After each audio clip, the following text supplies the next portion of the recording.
Hello बच्चों। चलिए प्रश्न पढ़ते हैं। खदानों में प्रयुक्त किए जाने वाले सक्रिय चारकोल की क्या भूमिका होती है। हमें यहाँ पर प्रश्न के चार विकल्प दिए हुए हैं। ए, यह कोयला खदान में उपस्थित विषैली गैसों के लिए एक अधिशोषक की तरह कार्य करता है।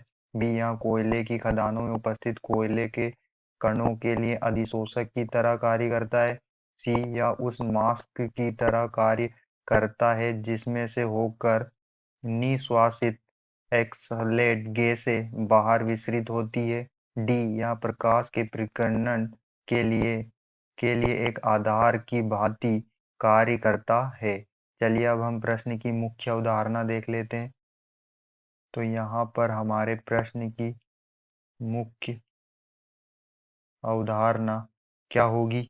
जो गैस मास्क होता है, गैस मास्क जो होता है वो एक एक युक्ति एक ऐसी युक्ति जिसमें जिसमें एक ऐसी युक्ति होती है जिसमें सक्रिय चारकोल सक्रिय जो चारकोल होता है, चारकोल या अधिशोषकों का या अधिशोषकों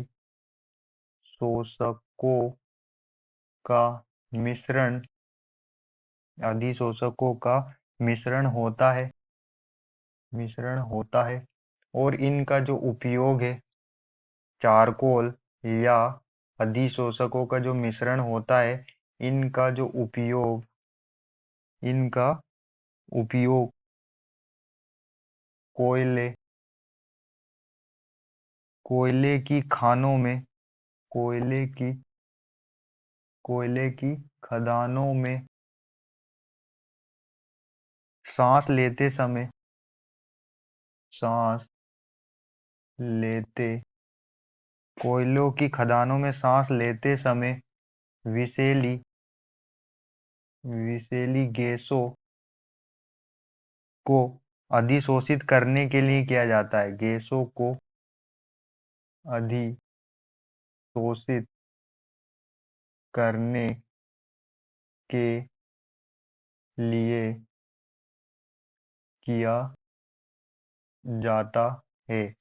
तो जो हमारा यहाँ पर सक्रिय यहाँ पर क्या सक्रिय चारकोल जो होता है, उसका उपयोग कोयले की खदानों में सांस लेते समय जो विषैली गैसें होती है उनको अधिशोषित करने के लिए किया जाता है। तो ये जो सक्रिय चारकोल जो एक ऐसी युक्ति जैसे गैस मास्क, जो गैस के जो मास्क होते हैं उसमें एक सक्रिय चारकोल होता है जिसका उपयोग हम किस में करते हैं, कोयले की खदानों में सांस लेते समय जो विषैली गैसें होती है उनको अधिशोषित करता है हमारा सक्रिय चारकोल। तो चलिए हम अपने विकल्प चेक कर लेते हैं। विकल्प ए में हमें दिया हुआ है, यहाँ कोयला खदान में उपस्थित विषैली गैसों के लिए एक अधिशोषक की तरह कार्य करता है। तो यहाँ पर हमारा आंसर क्या होगा, ए। आशा करते हैं आपको समझ में आया होगा। धन्यवाद।